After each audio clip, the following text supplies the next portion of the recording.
All right, welcome back. I'm the Zim. This is Creative Mind Podcast and the Zim video. Thanks for joining wherever you're joining. This is the MCU Aftershow podcast. And man, this show is not this show, but Falcon and the Winter Soldier is amazing. It's so good. It is so good. If you can't, I don't know. Like this last episode, what is it called? The Star-Spangled Man, right? Is that what it's called? I don't remember. I didn't write it down. It's so bad. Let's see here. Let's get to Disney Plus real quick. Check it out. This is a casual, while I'm looking it up, this is a casual conversation about the Marvel Cinematic Universe. We started with a couple episodes of WandaVision. We're gonna do Falcon and Winter Soldier. We're gonna do we're gonna do Black Widow when it comes out. Which that reminds me, another thing we got to talk about: Black Widow coming out on Disney Plus. Let's talk about that real quick. But anyways, if you are watching this on YouTube, great. If you're listening to this, or if you only want to listen to it, you can find it on the Creative Mind podcast. There's living in two places. I am recording it in Adobe Audition, and I'm recording it on my camera, and in post I stick them together and publish it in various places wherever it needs to be. I really need to find a system that I can just record it once and it does both things at the same time, but right now I don't have that system down. One of these days. Okay, well, thanks for hanging out. If you're digging on it, I'd love to hear from you. I'm not getting much interaction at all for the show, which is whatever. It's fine. So hopefully maybe it'll grow. Hopefully you guys are interested in the way that I think about things and the way that I talk about this. I know a lot of people that have already been doing this have started a long time ago. The market is probably already full in a lot of ways, but I don't know. I'm trying. I dig it. It's fun. It's like so good. So first off, let's start this show talking a little bit about the choice of Disney Plus moving Scarlet Witch. I keep wanting to say Scarlet Witch. Moving Black Widow, not completely moving, but allowing it to be released on Disney Plus at the same time it's going to be released in the movies. I know for me, I am super thankful. I've been like, they should have just said this a long time ago. They should be like, let's release it on Disney Plus. The pandemic's not getting enough, progress is not happening for the pandemic for them to be able to make it happen. So like, dude, just put it out on Disney Plus already. It could have been out already if they decided to do this earlier. Because it's like, it's a prequel. We want this story, want this content. Why are they making us wait so long? But they wanted to try to get it in the summer months for all the, but it's not going to be the same. I don't know. Theaters aren't going to be at capacity, so they're not going to make the money they would expect anyway. But I am super glad that it's on Disney Plus, and I'm predicting it's going to do a lot better on Disney Plus than a lot of people are thinking. So right now, the streaming services, this will be the first like major release on a streaming service that's like a would-be blockbuster theater thing. Like, you could argue that Wonder Woman, the second Wonder Woman was, but because it's DC, which is not, clearly doesn't have the same following as Marvel in terms of the cinematic universe, and it was on HBO Max, and there's been a lot of confusion around HBO Max. It's just like their rollout of their platform and their content has just not been as strong in a lot of ways as Disney and Marvel has been. And the Marvel Cinematic Universe is, people are frothing at the mouth for these shows, and myself included. So, and it's Black Widow, and it's like female fronted hero action, like awesomeness. And I just feel like it's gonna bury like the Disney Plus, whatever the stats, whatever, is just gonna bury everything that's come before, and it's gonna make studios go, oh, this is an actual viable way of releasing movies. Like, that everybody's so bent about we got to make that money from the theaters. We got to make that money from the theaters. And they're probably right. They probably know a lot more than I do, but they haven't released a show that's people are this anxious to find out about. I believe, maybe I'm wrong. I'm probably wrong, but I don't know. I just think this is going to be interesting. It's going to be fun. And so I'm super, super thankful that it's coming out on Disney Plus because I didn't want to deal with the theaters right now. Like, I don't feel safe. If basically until the point where I don't have to wear a mask and be social distance in the theater, that's when I'll go back to the theater. I'm not trying to go back to the theater but follow the protocols and all this stuff. Like, that's the problem, in my opinion. That's the problem with why we're not getting out of the pandemic, is it's like we're trying to do everything at the first moment we can possibly do it and follow all these protocols. It's like, dude, just relax. Just like, don't go right now. Just stay home still. It's fine. It's fine. I don't know. That's the way I feel about it. Let's get out of this. Let's get through this and instead of trying to push it to the max. Okay, that's another thing we can talk about at some other time. But right now we're talking about the MCU. So yeah, tell me what you think about Black Widow coming to Disney Plus. If you think you're stoked for it, or you don't care, or you're gonna go see it in the theater anyway. No, I'm not. But this means that I'm hoping that I can afford to buy a new TV. Right now, I'm just watching TV off like a 28-inch screen, and it's just not working out. I've been wanting a new TV for so long, but it's never been a priority. There's always something else that comes up that's more of a priority. But if more movies are getting released on, streaming at the same time that I want to see, then I want to see it in a nice, like, theatrical, ish type setting. And this is my reason. I'm like, Black Widow, let's do it. Let's go. Okay. Back to Falcon and the Winter Soldier. Let's talk about it. So first off, the show, this production value, oh my God, so good. Okay, so the Scarlet Witch, Falcon, Vision, and what is that for? Scarlet Vision? What was it called? WandaVision. Like, what was that dang show called? WandaVision was amazing.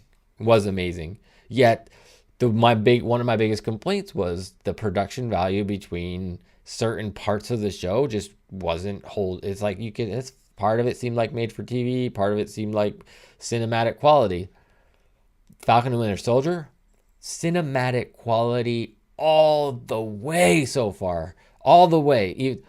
Acting, cinematics, the photography, all of it. I'm just like, and this last episode is a prime example again of it. Oh, it's so good. It's so good. So a couple of things and I also like the way they're doing it.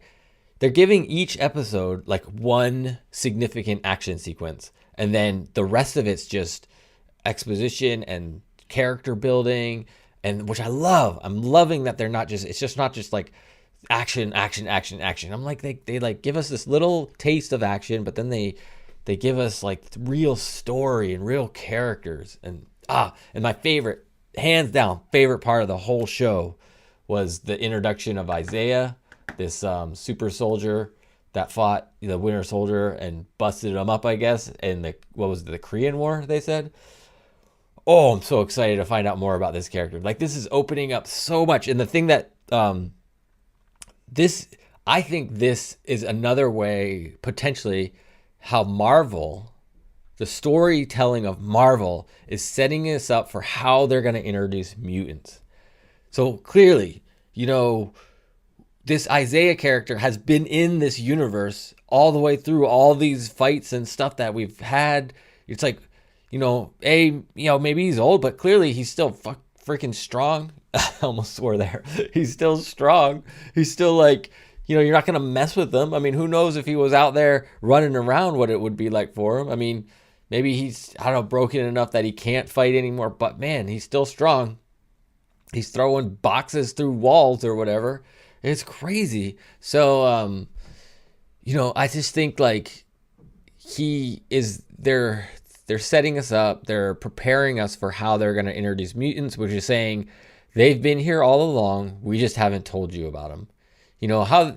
How they're going to justify it is another story, but I just really feel like this is an example. They're priming the pump for, we're getting used to, oh, what else are they not telling us? What else is in this universe that they haven't told us yet? And what justification are they going to have for not telling us?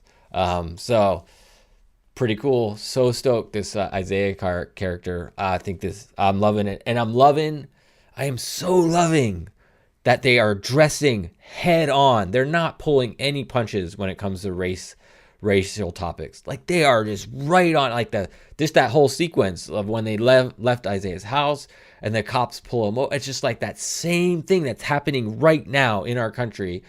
Just for the color of your skin, you're getting pulled over and you're getting, harassed by police officers because they're racist. The bottom line is because they're racist. And man, this is great that we're having this conversation with such a large property as the Marvel Cinematic Universe, and so many people are watching this. So hopefully people are starting to have the conversation of like, they don't assume that. I hope they're not assuming that this is just for the TV or this is just for, they're just saying that because of movies. No, this is what happens. This is real life. This is what's going on. Of course, we don't have superheroes, but we do have police officers that harass black people just because they feel like it. So it's something that we should be talking about. I'm glad they're talking about it. I'm hoping that we can talk about it. I'm glad I can talk about it with you. But man, that's awesome. All right. Let's go through my notes, and then we'll go through the characters like we've been. Kind of the way I set up the show, I go through just some notes I wrote down, and then I go individually through each of the characters that we know about, and then the new ones that were introduced. I got my IMDb page pulled up so I can just run down the list here, and we'll do it that way. And so first off, the notes. Okay, so and it kind of gets intermingled because my notes are kind of a combination of they talk about the individual characters as well, but I'll just go down the list. So it's U.S. agent. What is it? I guess he's Captain America right now. I wonder if he's going to be called U.S. agent. John Walker, right, is the character, is the guy. Is that right? John Walker. Him and his friend Battlestar. I don't have his full name here. Let's click on Battlestar. Lamar Hopkins, right? Hoskins. It's interesting there. It's kind of a poor man's, Falcon and Cap, it's kind of like, does it feel strange? It feels strange to me, but they set you up. So we'll talk about John Walker more in a little bit, but that's all I wanted to mention about those two, that kind of thing. It's just an interesting, it feels weird. It's like, did they really do that? Are they just really just mimicking and mirroring that relationship, but with a lesser version? I just think it's kind of funny. Still the question of how is this new Captain America? Maybe I need to organize my notes because these are just going to be all character ones. So I'm going to save that one for a second. I'm going to look through my notes and if there's anything, I can't read my handwriting there. I guess I can't deal with that. So, okay, the one thing that doesn't have to do with the character that I've written down is the song. So at the beginning, when they bring in the new Captain America for the Good Morning America show, or whatever it was, they play this kind of marchy kind of vibe and song. And that intro was sick. Oh, can we just talk for a second about the intro to that song? I wasn't a big fan. So the song is the Star-Spangled Man or something like that. That was played during the first Avenger, Captain America, the first Avenger, when he's doing his USO tour thing, and they play this song, and it's more old timey. And well, they've updated to this marching version. This kind of like, just this marching version of the song, and it was like, but kind of like electronic at the same. It was sick. It was like that intro was sick. I was like, oh, this is dope. So that was cool. Okay, let's just go down the list of characters and see what we come up with. Talking about each of the characters. Falcon. What did we learn about Falcon? So Falcon and Bucky. Let's talk about them both at the same time because we finally, got introduced. They came together. They showed them together. They brought them together, and it was the catalyst of John Walker, this new Captain America, and Bucky's like pissed off that Sam gave up the shield, and so there's this interplay. They meet up, and we're really getting deep into the buddy cop scenario. Like, it's going to be interesting to see how this develops. Right now they're trying to play it so like they are kind of at odds with each other, but they respect each other, but they're at odds. It'll be interesting to see where the relationship ends in this whole arc of the show. Like, if they become better friends, and what they're saying right now is like kind of put off to the side, or if they actually are, okay, I'm done with you. It's like time for you to go. So we'll see where that goes, where that develops. But I don't know. I want to talk about this John Walker first. Let's talk about John Walker. And then if I think of something that comes up about Bucky, there is definitely stuff about Bucky I want to talk about. But let's talk about John Walker, the new Captain America.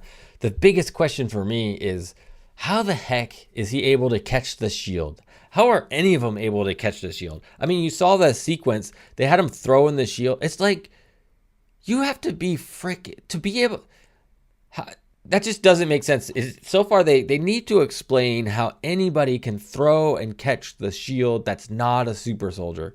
And right now, they've showed previews of Falcon throwing the shield, and he's not a super soldier. They showed Bucky catching the shield with his non-anime, or not adamantium, but vibranium arm.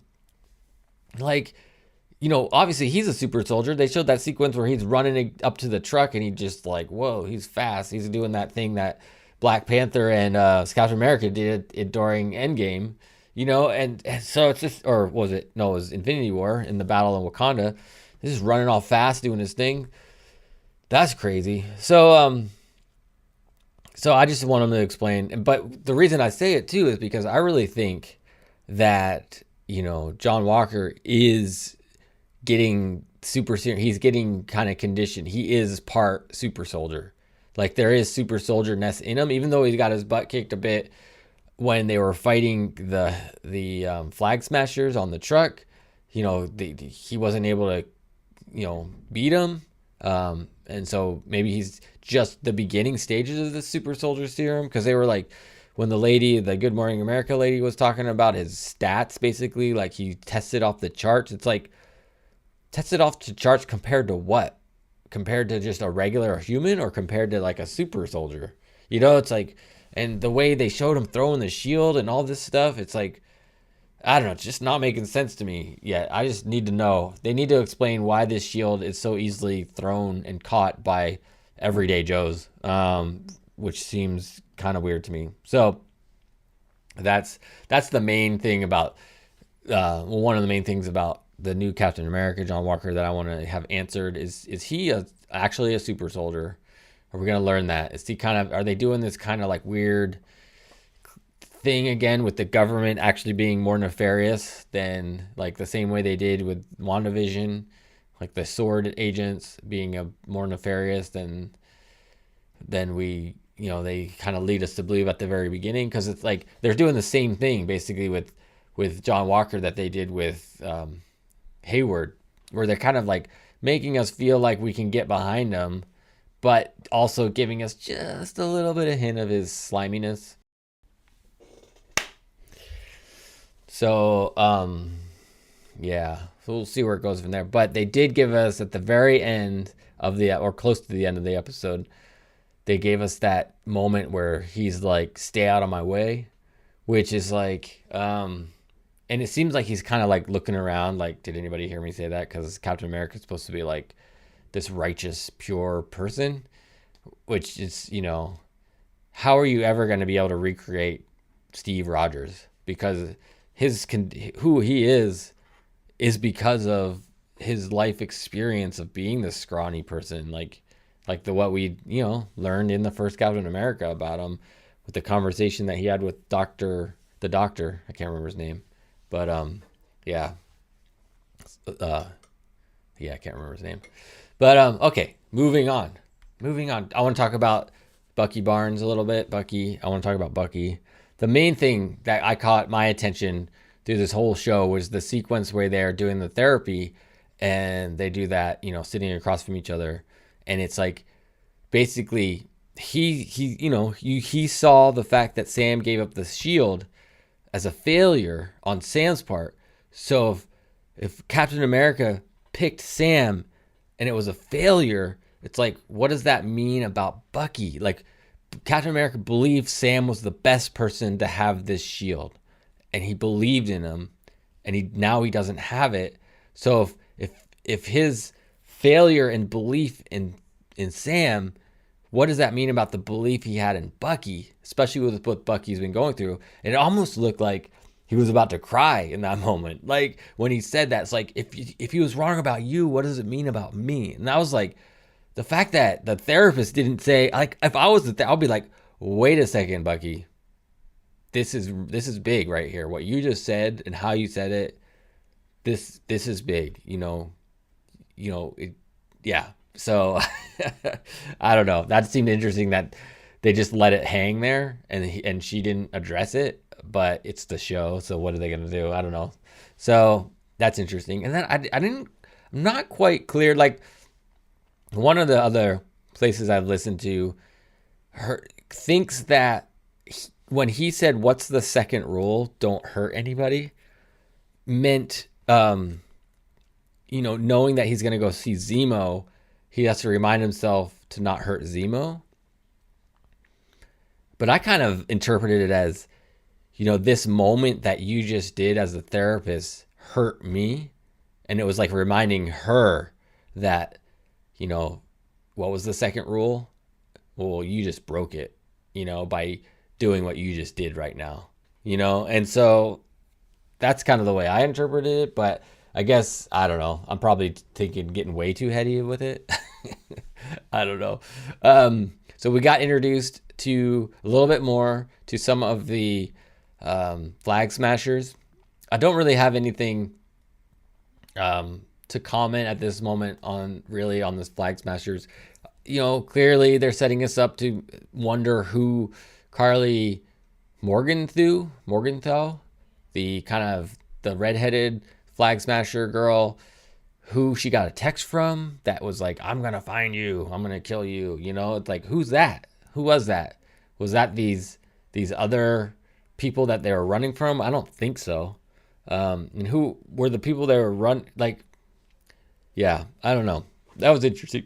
They're setting us up for something there. It'll be interesting to see what other entity is chasing, is involved with this, because it's like these Flag Smashers are kind of in that, they're like they're like proving Thanos was right.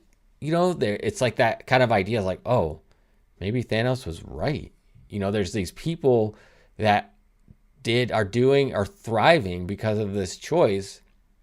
And now that it's gone back, it's like, I love that line because it's such a poignant kind of way that government and our society kind of works. It's like, it's great that we want to take care of the people that came back, but what about the people that were already here? It's like, don't forget about those people. But it's interesting. That's a interesting kind of idea. Let's see who else. We saw the therapist again, Dr. Rayner. Great. I like her character. I think she's a great character. It'd be interesting. Is she going to be in every episode? Is this going to be the running theme? They're going to have one therapy session for every episode. It'll be interesting to see how that plays out. That's about it with the characters, I guess. And then we got the end. We have Zemo showing up, and they kind of set us up with this like pseudo Magneto chessboard. Like, this guy's, it's like, it's interesting. The thing that the previews made it feel like the Flag Smashers and Zemo were working together in a way, but now we know, okay, we have 4 at minimum. Well, we have more than 4, but we have like, I guess 5 or 6 different factions that are kind of working toward like something's going on. We have Bucky and Sam. They're one group. We have, John Walker and Battlestar, or that is his name? Battlestar? Yeah. We have those two and whatever they got going on. We got the Flag Smashers. That's 3. We have Zemo and then whatever entity he's going to have, because is he connected to Batroc the Leaper? Is Batroc the Leaper the one that, the Flag Smashers were was that the text? Was Batroc the Leaper and his group the text? Like, what is going? So we got that, and then we have whatever that group of cars were that came and tried to catch them on the airplane, the Flag Smashers on the airplane. I can't remember who those guys were, what they said. It was some nefarious, it was some kind of menacing name, but they didn't seem very, I mean, they had guns, obviously, but they seemed more like a FBI, like CIA kind of group versus like some kind of mob group. And the way the guy was like, they got away, it's like, I don't know. So it'd be interesting to see who those guys actually are. Are they the GRC, the relocation people? I don't know. Global relocation people. I forget what they're called. But that'll be interesting to see. But I don't know. So I don't know. I think that's about it. That's what I got. If you have any thoughts, if you like what I'm thinking about, if you have any thoughts on the show that you want to share with me, if you're on the podcast side of this thing, go over to the YouTube and post the comments in the YouTube. And if you're on the YouTube side, just jump down in the comments and let me know, are you digging on this show as much as I am? Are there any things you'd like me to talk about more specifically, what my thoughts are? Bring it up on the next show, and I'll definitely, reply in the comments. So check it out. If you want to support all this I'm doing, this, Creative Mind podcast or the YouTube channel or whatever, it's patreon.com/thezim. Check it out and become a Patreon supporter. It's for as little as $1 a month. It goes up from there. Really love your support. So, all right, cool. Until next time, be loving, kind, and patient. Peace.